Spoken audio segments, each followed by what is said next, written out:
Good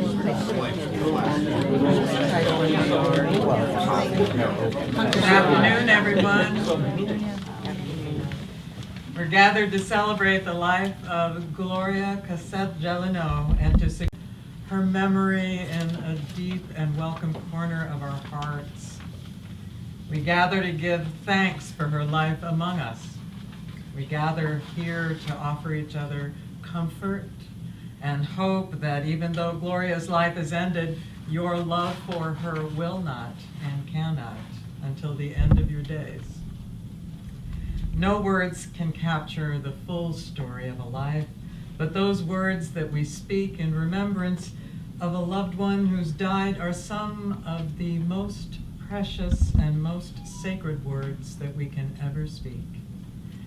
And I'd like Gloria's daughter and granddaughter to come forward, please.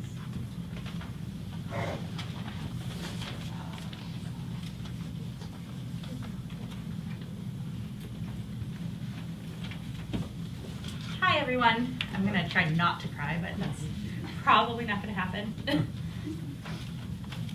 But it's so good to see all of you here. Thank you so much for coming and joining and being with us.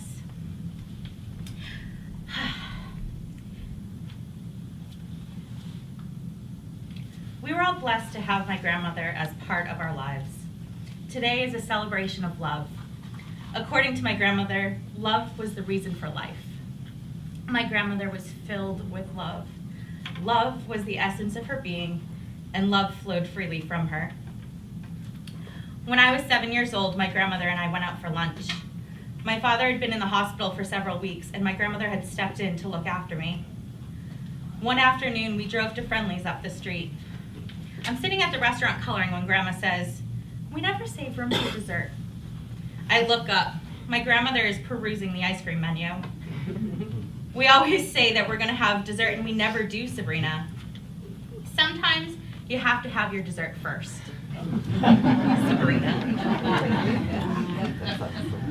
Whenever she really wanted me to remember a lesson, she would punctuate it with my name. "You must always be kind, Sabrina.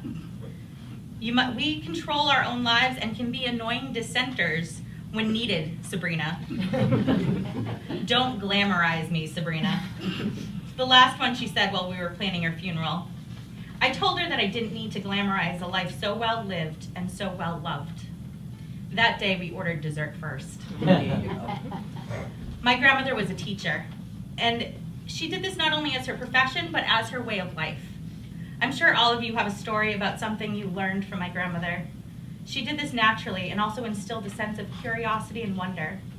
Not many of you know, however, that my grandmother also really wanted to be in the CIA. She wanted to be a spy. Looking back, I can see how she fulfilled this need, however, with travel, social justice, and with learning. Grandma was always learning and always teaching. She read extensively and voraciously, all types of books.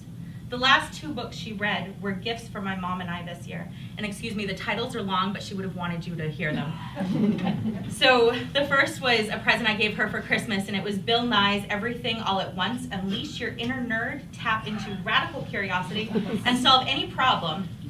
And my mother bought her a gift for Valentine's Day, and it was Anne Shen's Bad Girls Throughout History, 100 Remarkable Women Who Changed the World. These books exemplified her love of learning and curiosity, science, technology, social justice, and people. Knowing that her time on Earth was coming to an end, she continued to soak up as much life as she could, continuing to learn until the end. She also continued to teach new lessons, even in some of her last words. So I was going to read a letter that she kept close, but the origin of the letter was not quite, figured out. So I found something else, and it was an email that I saw yesterday, and I looked at the date, and she actually wrote it exactly 10 years before she passed. So this was written on March 31st, 2008, and my grandmother and grandfather wrote this letter to the young people at their church. They went to a lovely Unitarian Universalist church out in San Diego. And so they wrote this to them, and it said, "To our precious young adults," but that can be all of us today. "Have fun with your brain. Learning is fun. Logic is fun. Exploring ideas is fun. Your brain can give you more fun than any other organ in your body. The scientific method is valuable, and you do not have to be a scientist to enjoy its rewards. Observe, theorize, experiment, prove, enjoy. Enthusiastically attack problems, not people. Anything that drives you up the wall is only a symptom of undone homework. Think your way to contentment and tranquility. Your liberal faith allows you more intellectual freedom. Enjoy it. The strength of an open mind is amazing. Beware of those who wish to control what you think and believe. Find memories that you trust. Do not be afraid to ask questions or ask for help. The only wrong question is the one that isn't asked. Remember that you are dearly loved. The world treats you as you treat it. Whatever you put forth will be returned to you tenfold. Approach with love, not confrontation. You will learn more. Surround yourself with supportive friends. It will mean all the difference. Be kind to yourself. Enjoy your journey. We hope that you know that we wish to guide you gently and to protect your life's journey. I hope you can take these words and move forward in your life. My grandmother was always moving forward and looking towards the future. I hold a deep love and deep respect for my grandmother.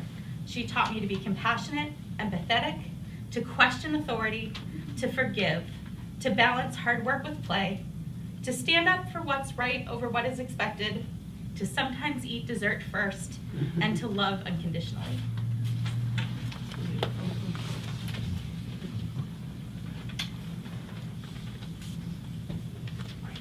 I have to follow that. Hi, everybody. Again, thank you so much for coming. Your presence and your compassionate messages have just been wonderful, helping us. So wasn't Mom, Gloria, glorious goo-goo, wasn't she just remarkable? Didn't you just love her laugh? I have been the most fortunate child. I have so many loving and life-changing memories. It was almost impossible to choose one or two to share with you. And so I thought, an alphabet book, but I was most sternly told not to create an alphabet book. Too long. So then I thought, well, maybe I could give everybody some crayons and we could ask them to create. And I thought, the teacher in me. I'm sorry.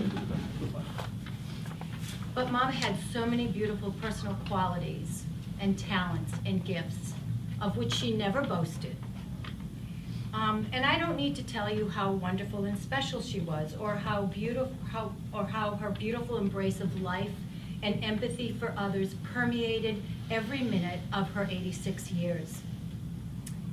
She even insisted that the wonderful hospice nurses who stood by us for the last 3 months, she wanted them to know that we needed to be taken care of.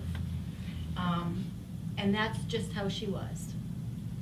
So I found 2 events that I thought might illustrate somewhat of Mom's incredible zest for life and learning. I'm going to take you on a little bit of a journey.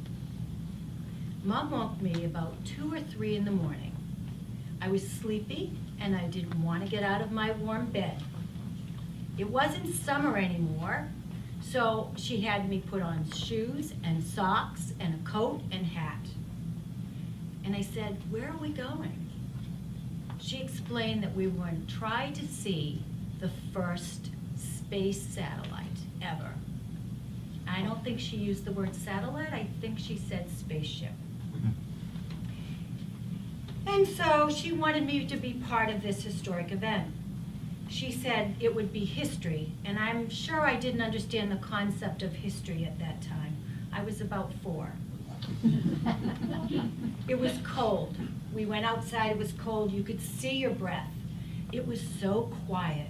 It was dark, except for the stars. We walked into an area of the yard where there were no shadows There were no outside lights, no neon signs, and she showed me where to look. An open area. She said not to look directly up, but just above the horizon, and I didn't even know what that was, so she pointed. The stars were so bright, no artificial lights, nothing. After several minutes in the cold, she pointed out this small, shiny object moving across the sky. It's likely we probably saw the rocket that propelled Sputnik and not Sputnik, because evidently the rocket made it into space too. Sorry, had to share that. Where's Tina? Anyway, she pointed it out. We both gasped, jumped for joy, started to clap. She was so excited.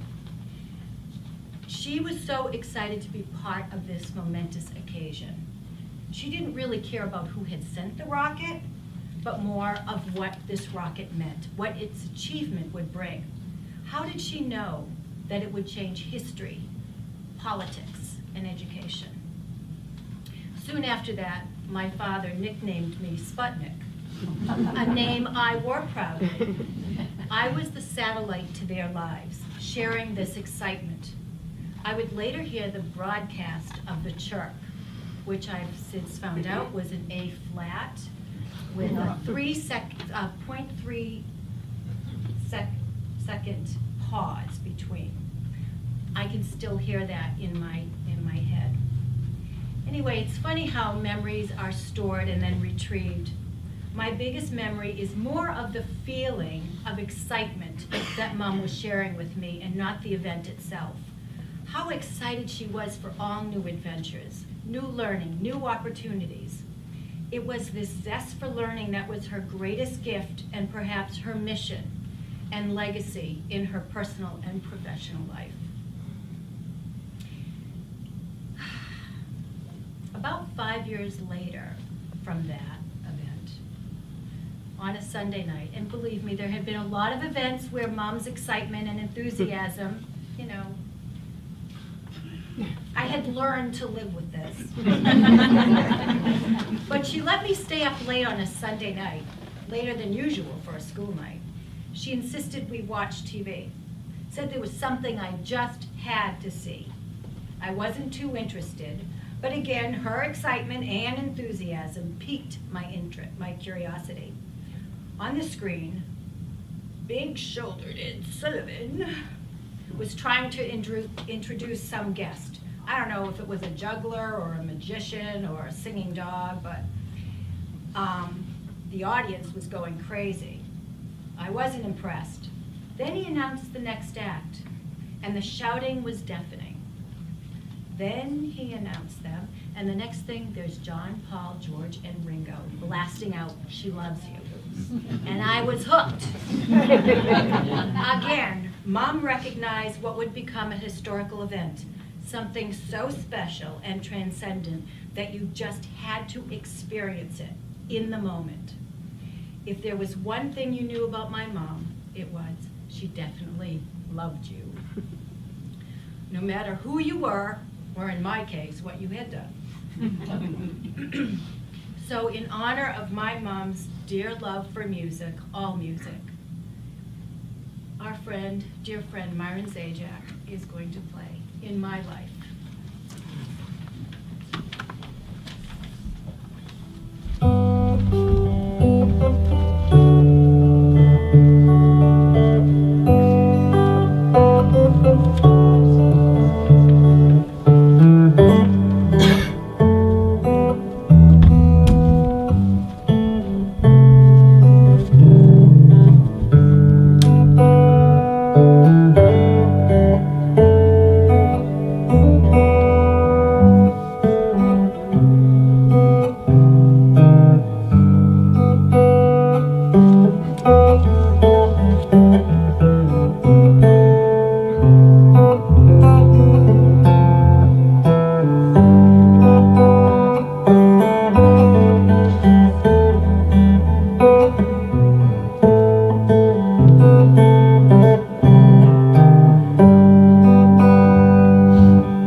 Thank you. Boy, did that take me back.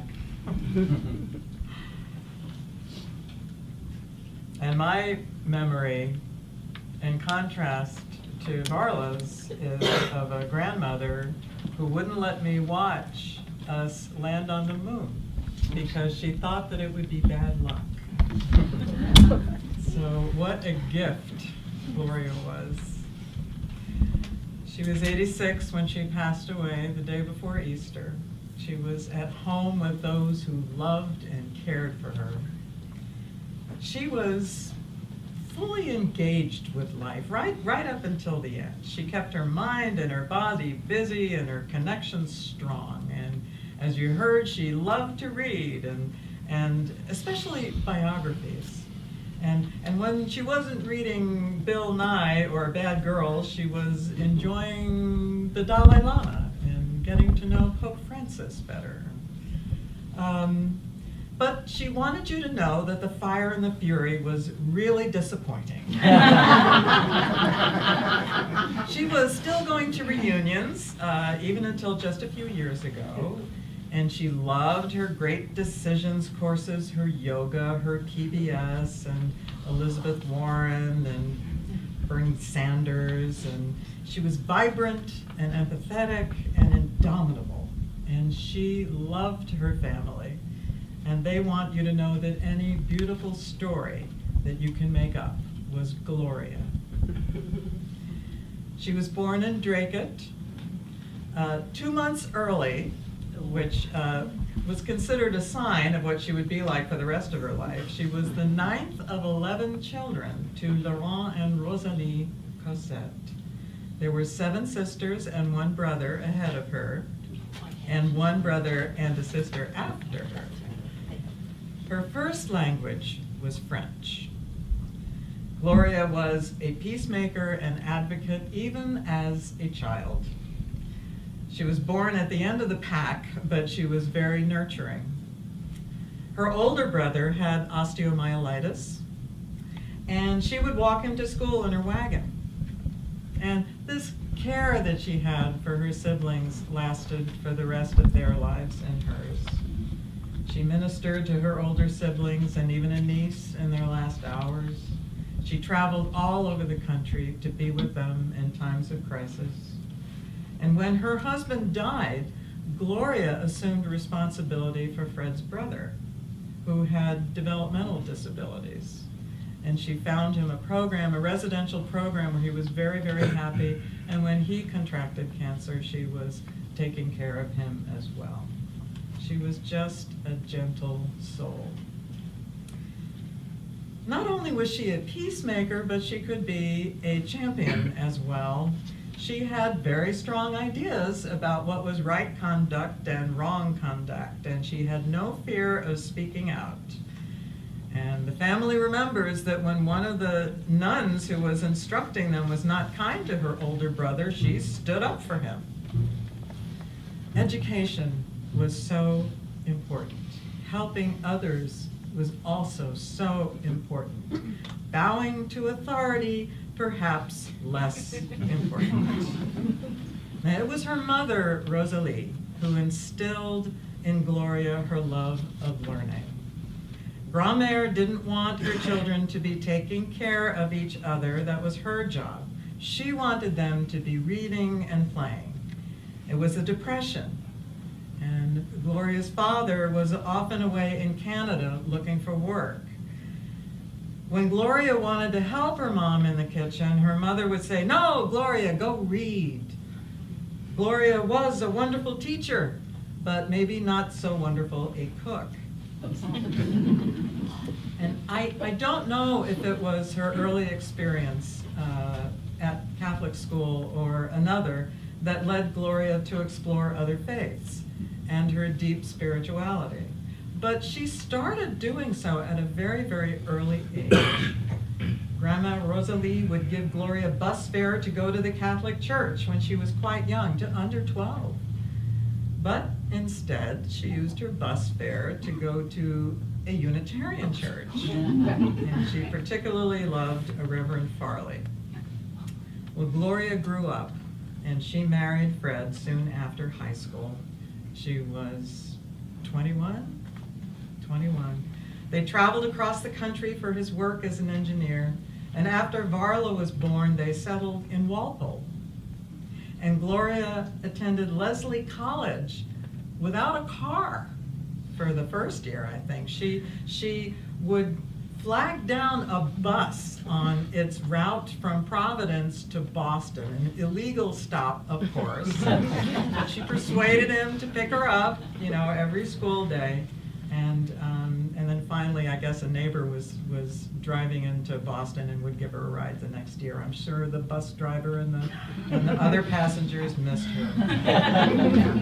Now, she taught school in Sharon for almost 30 years, where her love of learning and her razor-sharp focus on her students as individuals and her less than absolute regard for the rules earned her the respect of her students and parents alike. She was always the first to try something new and to embrace people who were on the outside. And, she did this even before she was a teacher. She had a way of reaching out and bringing in children who might have particular needs, and she would bring them into her fold. Her family loves to tell this story, and Gloria actually told me this story as well, about a little boy whose dog followed him to school, and he was petrified that if he sent the dog home, the dog would get hit by traffic. So, of course, Gloria kept the dog in her classroom for the entire day and swore all the other children to secrecy. But when a child did something wrong, it was a learning opportunity for them both. Gloria had a tendency to, her first response wasn't so much to scold as to find out why, what was going on with this kid. Adults, on the other hand, could feel her wrath. Sabrina's husband, Eli, has a story about the first time that Eli's uncle, Gary, met Gloria, and that was on the wedding day of Eli and Sabrina. And it was on the occasion of a dressing down that Gloria was giving the UU minister, because the minister had failed, in Gloria's opinion, to show sufficient empathy. And Gary, who was from the Midwest and no stranger to colorful language, marveled at Grandma Glow and thought, Gloria is for me. She was adventurous, curious, and in her travels, she saw a lot that, in her opinion, could be improved about the world. Her attention was always outward. It was away from herself, and it was always outward, at others, at the world, on social justice, at the children of her heart as well as her blood. And it gave her this kind of a conscientious empathy that just informed her very being and the way that she dealt with the world. Her family remembers a story that she told about when she was traveling down south in Mississippi during the 60s. And she was sitting with people of color in the bus, and she was actually asked to get off of the bus because she was sitting in the wrong place. She brought multiculturalism to every sphere of her life. She was very, very inclusive. She had friends all over the world. And the same enthusiasm that she brought to her travels, she brought into her home. She had an Apple IIe computer, and she loved to play with it, as well as she loved parties and dancing. She introduced Varla to the Beatles, as she said, to jazz music, and to the miniskirt. Gloria believed that education was the key to being responsible for one's health and one's safety, And that's why she gave Sabrina the joy of sex when Sabrina was 16 years old. Because she believed that every woman and young man should be prepared. Hers was a humanistic morality, and they call her Robin Hood in another life. She was all about love, but it could be a tumultuous kind of love. Gloria and Fred did separate for a number of years, actually separate in terms of having thousands of miles between them. Fred was on the West Coast, Gloria was on the East Coast, but they never stopped loving each other, and they reunited after Sabrina was born. As a matter of fact, Gloria called up Fred and said, if you ever want to have a relationship with your granddaughter, you better get back home. So he did. They got back together, and they started building this beautiful house in Rentham. She juggled schoolwork and accounting and expenditures, and she did this all in this one room in Varla's house. Gloria married, in her words, the world's greatest procrastinator, and she had another one in Varla. But she was always impatient to get things done, but she was the one that had to like cross the T's and dot the I's and get all the figures straight. She was always impatient. You had to stop and ask her how she was doing, because she was coping with a lot in her life. She had rheumatoid arthritis and other things going on, but she always managed to take care of business. After the house was finished, she and Fred split their time, 6 months on the West Coast, 6 months on the East Coast. And when Fred died, Gloria took charge of his bucket list. All the things that he didn't get around to doing in their house, like the solar generator, like all the mechanicals, like when the toilet paper holder was loose. And if something came into her head, she would act on it, and she would expect everyone else to. And she wasn't happy when people just didn't do. She loved her daughter, Varla, and her son-in-law, Steve, but when Sabrina was born, she was enthralled. And she would say, as she listened to Sabrina's first yells, "She's already got vowels." She actually saved a drawing by Sabrina that Sabrina made when she was 2 years old, and she brought her to the school psychologist to analyze. who knew Gloria and wisely told her that Sabrina was so creative and intelligent. And she was. Sabrina dictated her first book, and Gloria wrote it all down, and it was Ladies and Cats. And Sabrina had her own drawer in Gloria's kitchen that was full of her little own cooking supplies.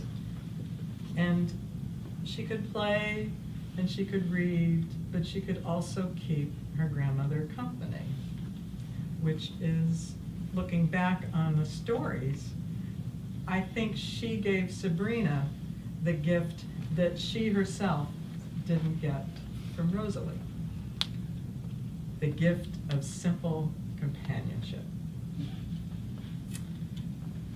She never let her own frailties stop her, but she was vulnerable.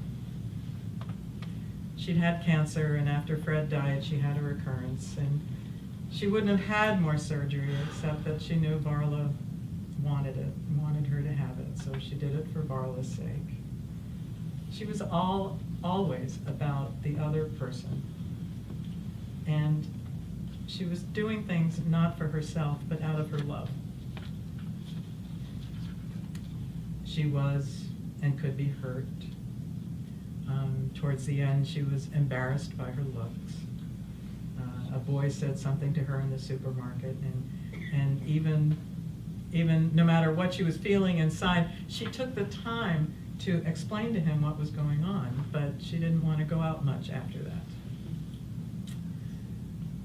But her instinct was always to focus on the children, to listen, and to even buy a book about what was happening to her to help a child understand. She strove to understand life and to challenge it and to love it and love what was going on around her. "I don't know how to die," she said to Sabrina. Why should she? None of us do, and none of us should. But she did so with a challenge and with grace and with love.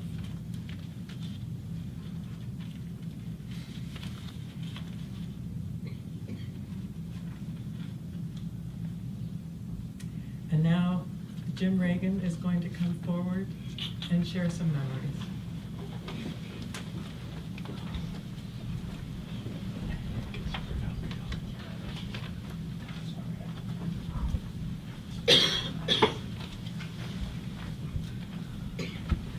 I never knew that.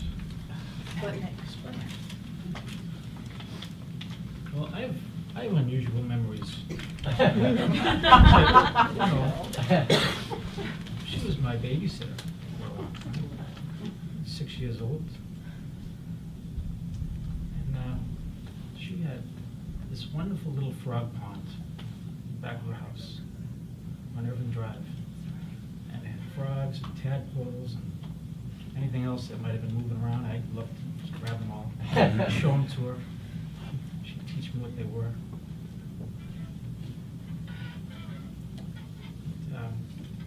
She taught me things without even trying. You know, the kindness that she showed to Emery was wonderful. That was Freddie's brother, special needs. He was such a great guy. That was their love. And one thing I noticed every time I went in the house, there was always music playing. And they had this beautiful Grundig radio that was there, and it always had classical music on playing. And just love that. It's like a memory. You know, I spent some time at the house recently. I see it right in the room where we sleep. And there it is.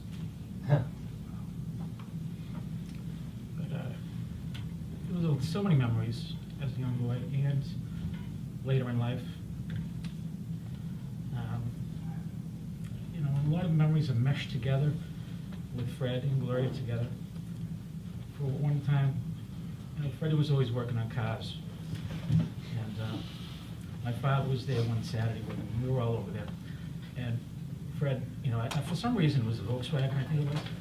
And I think he was trying to get rid of it, and it was too big to tow away or whatever. So my father said, "Well, let me cut that in half for you, Fred." My father actually got a hacksaw and cut the Volkswagen in half. Handily. This is before Sawzalls. It was something that you never forget.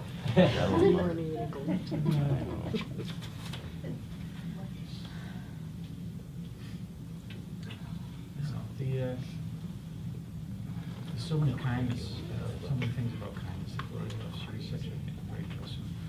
And I was almost like a son that she didn't have. And so grateful that I had that experience. Thank you.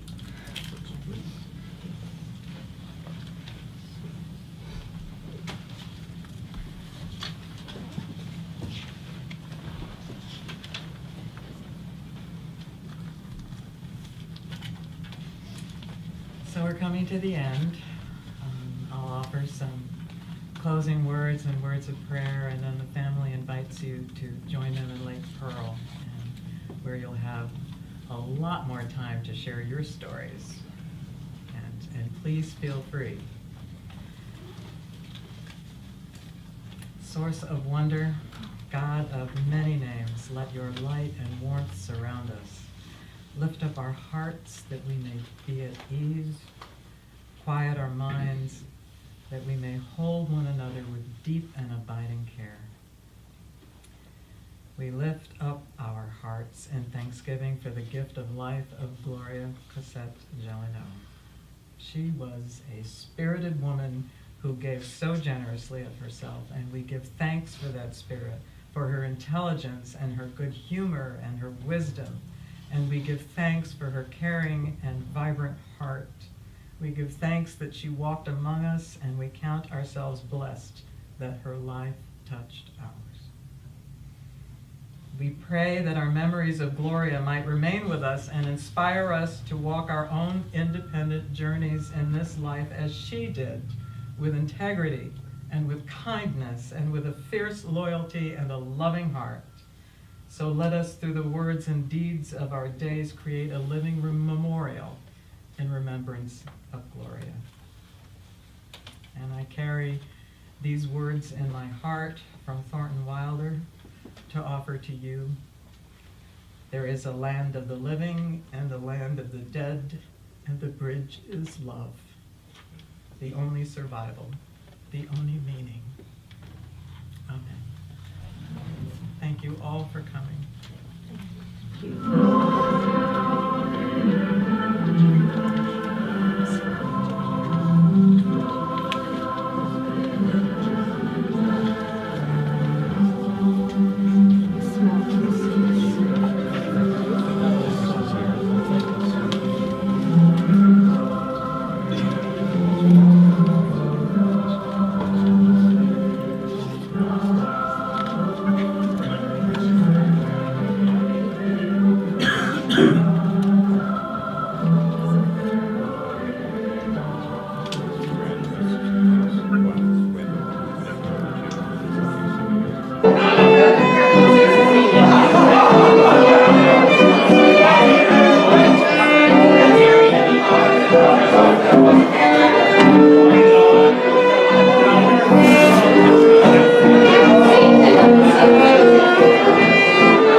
It's me again. My husband can't hear me. Do you see how we're still going strong? I'd like to introduce Lee Regan. Lee and I met when I was a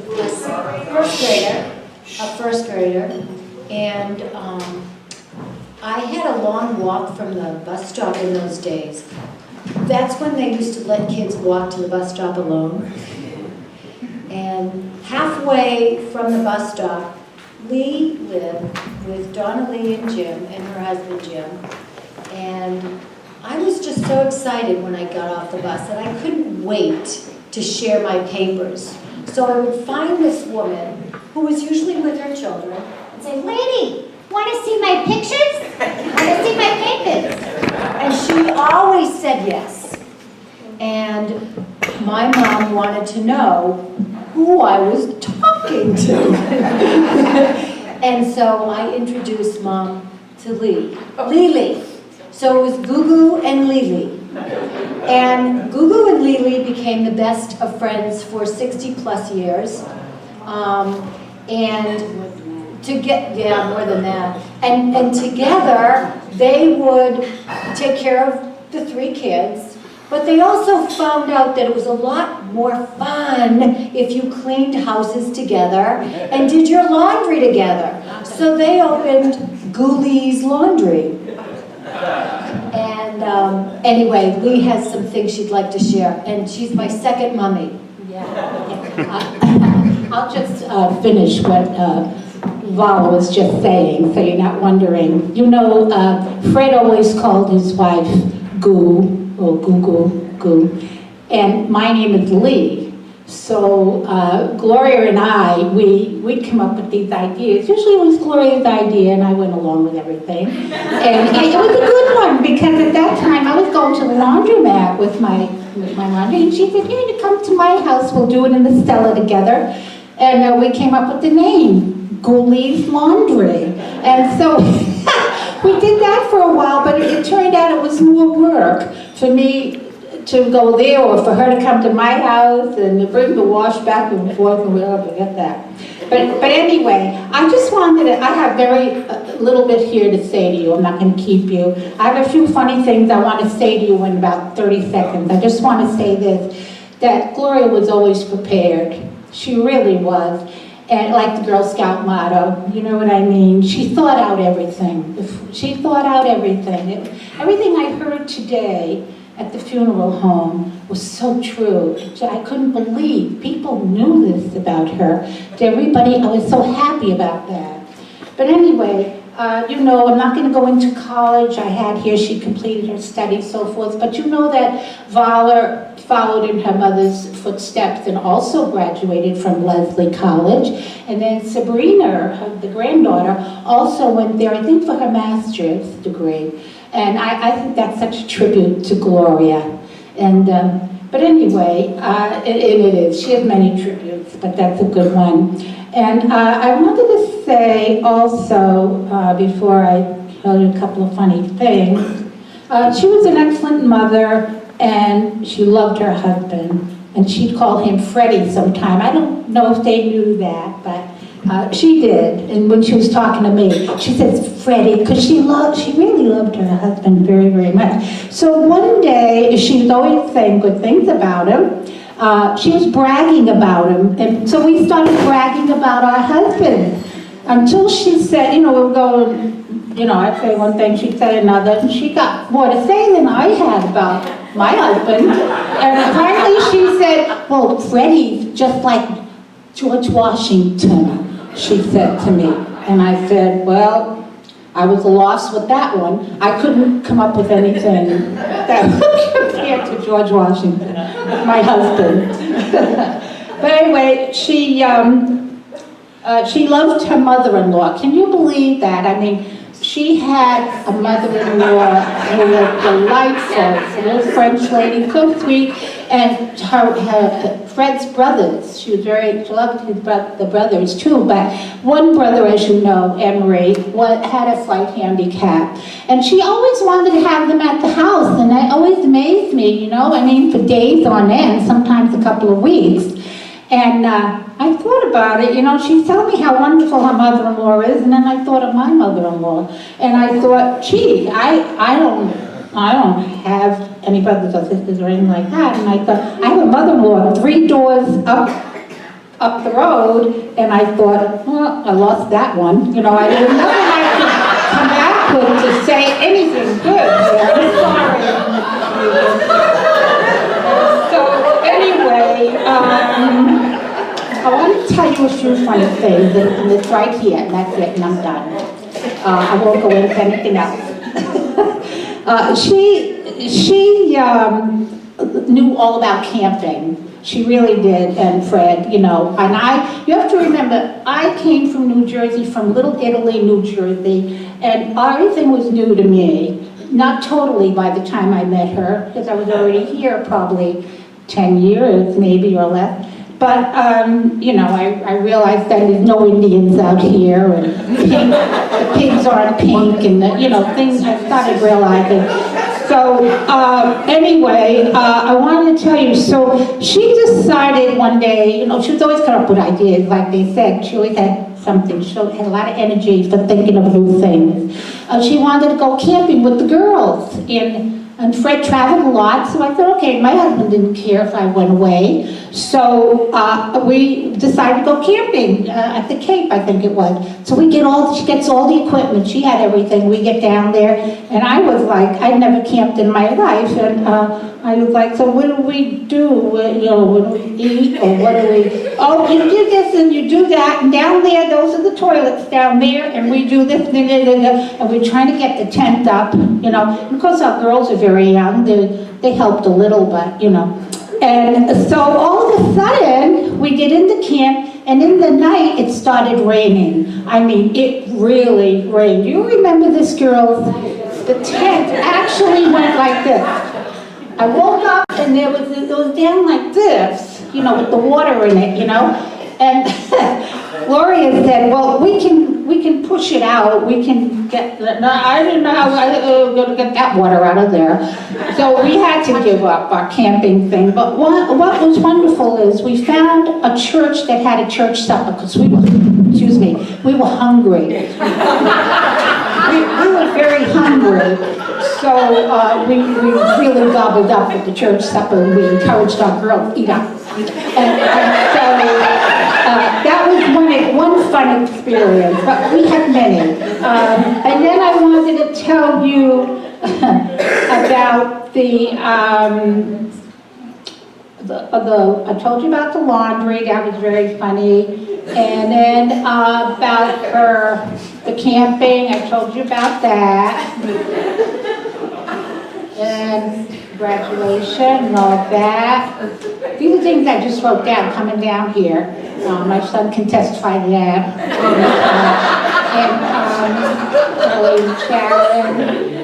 Bird watching. I want to tell you about that. So that was another one of her ideas. There were many. I mean, really. And she said to me one day, she loved birds, and she said, would you like to go bird watching with me? She said, it's a lot of fun. She always talked to me, she'd tell me how fantastic it was going to be. You get up real early, and you go out before it's too dark, and then you go out, and So we always went to Sharon, which was a town next to Walpole. I live in York, Maine now, next to Walpole. And so we went over there, and we're walking, she said, shh, shh. We get under the trees. I can't see them, but she hears something, and she's telling me it's up there. And so that ended because I think we both got a little bored with it. We really wanted to do anything. So we're walking down the road, and this is God's truth. We're walking down the road in Sharon, in the woods there. There was a few houses here and there, but it was all country in there, woods. And it was like a paved road or path going. We're walking down there, and it's about daylight now, and we hear, ah! Scream, I mean, real shrill screaming, and Gloria goes, oh, and like, we gotta save her. We gotta go. It might be that house over there. And I'm saying, I don't know about that. And I'm running, I just want to get out of there. And she said, no, I think it's over there. So we're going and going and going, and all of a sudden we kept hearing it and hearing it and hearing it. So we realized it had to be a bird, and it came to me, and I learned last year what a cat, what do they call those critters? Yeah, they scream. And that's why I wish I could have told Gloria that the last time I saw her. Remember those critters? You know. So anyway, those were one of the many fun things that she came up with and that I did with her. That was the bird watching, the camping, Fred and Bob. I don't know what that was. And then, let's see.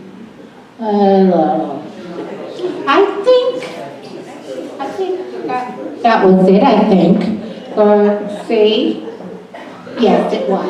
And I thank you for listening to me.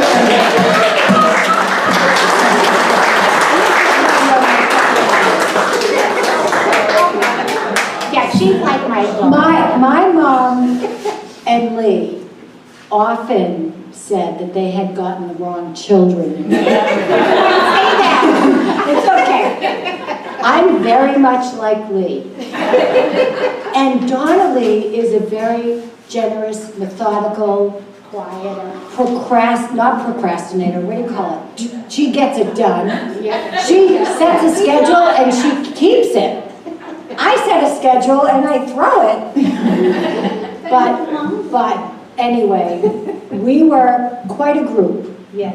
And thank you. Okay. Oh, I say this when she brought that up. When she'd come to the house, which was often because, Gloria and I were really good friends. We saw each other almost every day after when she'd come from work and we was on her way home. Because that's usually where she found me. Yeah. So she'd bring Vala, and Donna Lee would go, "Is Vala coming?" And I'm going to tell you, she'd go, "Hi."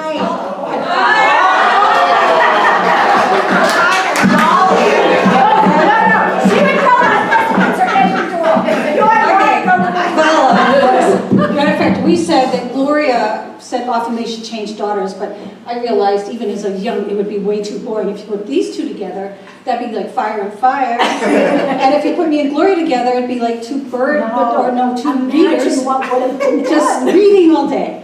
So Vala was very lively, friendly. She made friends. When she would come over, sometimes I get in front of my bedroom door and I would go like this. Because when Vala went into my room, you've heard these stories, right? When Vala went into my room, it was jumping on the mattress, and the mattress would go over and all this stuff, and she was just having a great time, and I would be like, "Oh, my room!" That did not happen all the time, but this was a tendency. Anyway, so Gloria, I remember one time with Gloria, she had me sleep over. And I was young, it was probably my first sleepover. Somehow during the night, I woke up and maybe, I don't know, something to do with my toenail, I don't know, but I was convinced that my toe was gonna fall off. It just, because it was a little pink, I might have been scratching it or something. And I woke up crying and Gloria had to get up and she had to, I don't think she had to take you, I'm not sure if your dad was there. And she had to get up, but I don't know what time during the night it was, and she finally had to just take me home, because I just was so, I couldn't do a sleepover yet. But you know what, I have a couple of things to say about Gloria, but I'm not funny like my mother. This is probably more serious, but you can sit down.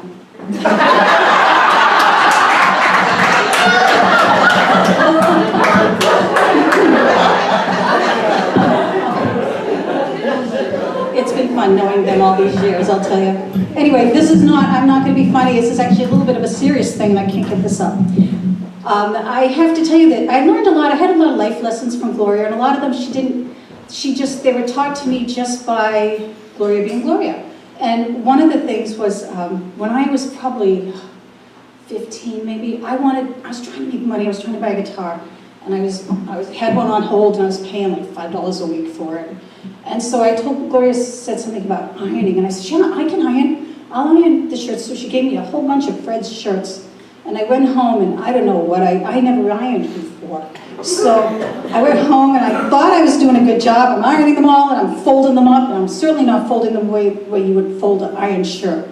I didn't know how to do it. So I go to the house, and I got them in the basket, and I'm looking forward to getting paid, and I see it, and I don't realize I did a totally sucky job. And so I get there, and Gloria's just looking through the basket, and she's like, these don't look really ironed, and I'm just sitting there, and I'm thinking, oh boy, I'm in trouble, what did I do? And and she said, well, here, she gave me some money, and I just kind of left. I was like, yikes, I gotta get out of here, and I never ironed again. But what I learned, the lesson I left though, because just somehow how that was all handled, what I learned was, after that point, everything I did, I tried to do really well. I didn't always accomplish it. You can't do well at everything, but I tried. Any project or whatever, I tried to be aware, of the quality of what I did. And I learned that at that moment by the lousy quality of stuff I was presenting to her and getting paid for. And then I want to just say something briefly. This is a little close to my heart, so if I tear up, just, about 5 years ago, my husband died. And anyway, I was on my way home from, I don't know, Maine or Cape Cod or something. And this was probably about 6 months after he died. And I thought, you know what, I could go see Fred and Gloria. So I called and I went over to their house. And as soon as I saw Gloria, Vala knows the story. As soon as I saw Gloria, I just started crying. And she was just so warm and comforting. And I went in and then I see Fred and I realized that Fred was dying. And so it was a very difficult, at first, visit, because Fred was there in a robe and I could see the swelling in his legs.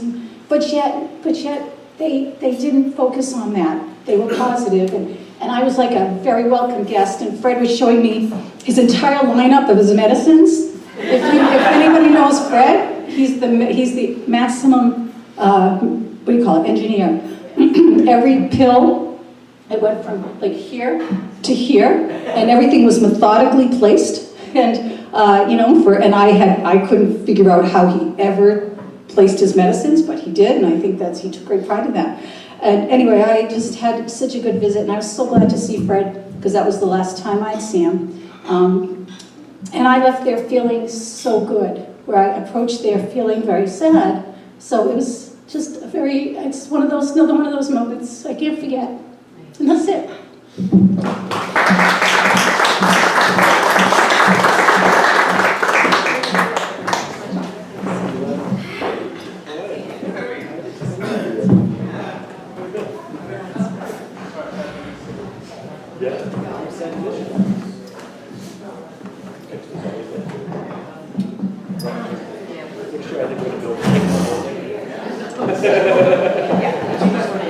In the words of Varla, how do I follow those?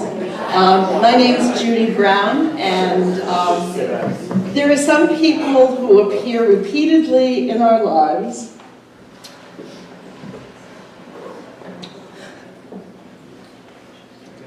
Contact may be inconsistent. Nevertheless, their impact is great. For me, Gloria was one of those people. At the beginning of my career, Gloria's morning rides to the intermediate school made possible my survival of one car needing to go in two directions at the same time. Our conversations helped this novice adjust to the politics, which I had no idea there were, and trials of our profession as well as to life. As my husband Tom and I planned our move from apartment to house, Gloria educated me on the value of Sears drapery liners. The drapes would last longer, she said. Liners could easily be replaced, and you know what? It worked. She introduced me to my first of several Henry LeGue courses. Henry generally introduced teachers to perhaps unfamiliar topics and locations. Our class visited Bridgewater State Hospital, and for those of you who don't know, it is for the criminally insane. Together, we listened to a gentleman we later learned had been convicted of homicide. His mother and several other people, as I recall. The lesson? Not all people who appear harmless really are. Essential knowledge for teachers. My son Greg was born. To our door, Gloria sent a stuffed animal, a cat, made by our colleague Judy Gavinsky. And then the intermediate school closed. The staff was scattered. A couple of years later, however, Gloria and Fred completed their new home here in Rentham. They gathered the intermediate gang together for a raucous Halloween party. Great fun with good friends. Then the downpour began. For those of you unfamiliar with Rentham, well, let's just say some parts of town can be reached only by following winding, narrow roads, illuminated by very few streetlights, especially in those years. Even traveling in bright sunlight, Gloria and Fred live 15 to 20 minutes away from here.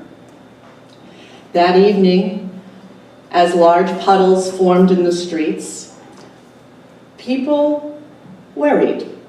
How are they going to find their way back to civilization? I've not forgotten how ferociously my hands clutched the steering wheel as I led the caravan through those dark, winding roads of West Rentham, or Sheltonville, creeping towards 495. Now, many years later, each time I drive in that area, somehow my fingers automatically clench that steering wheel even more tightly. Time marched on, and so did we, with colleagues during the Sharon teachers' strike, in Boston with teachers from around the state. In more recent years, Gloria laughed with fellow Sharon retirees at annual lunches. Even last fall, Varla escorted her valiant mom for a brief visit to our gathering at McMorgan's. Through her health battles, Gloria modeled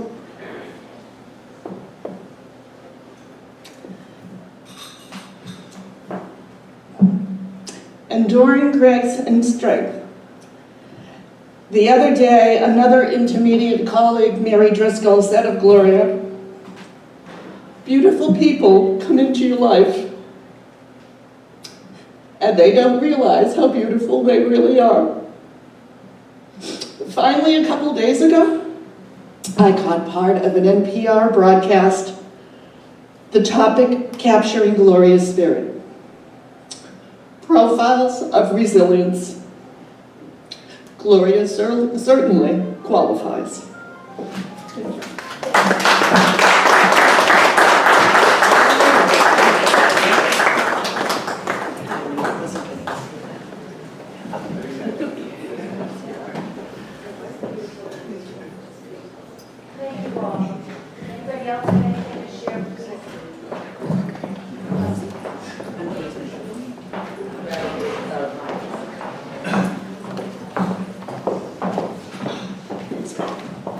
I'm Susan Winters, and I teach at the Senior Center in Rentham.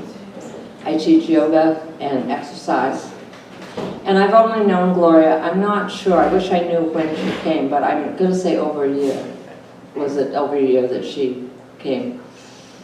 So I met her after her illness had changed her appearance, had changed her stature. But I'm getting today that it didn't change her spirit.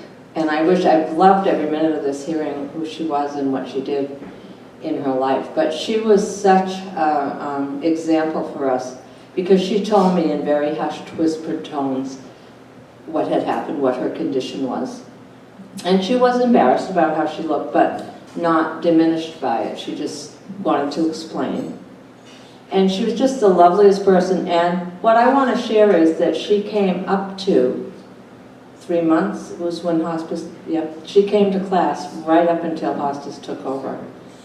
And she would come when she could, and sometimes in class she would weaken or have to sit down or whatever. And the message I give to all my students is work with the body you brought today. And I tell everybody that, even robust people that come striding in.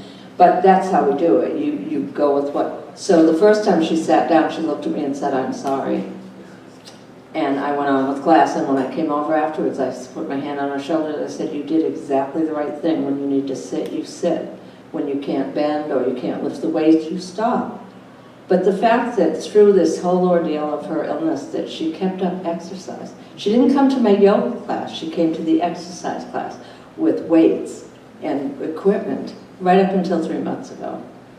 And I'm so happy to hear who she was before, but I already revered her and thought she was wonderful. We all loved her at the senior center, so thank you for sharing.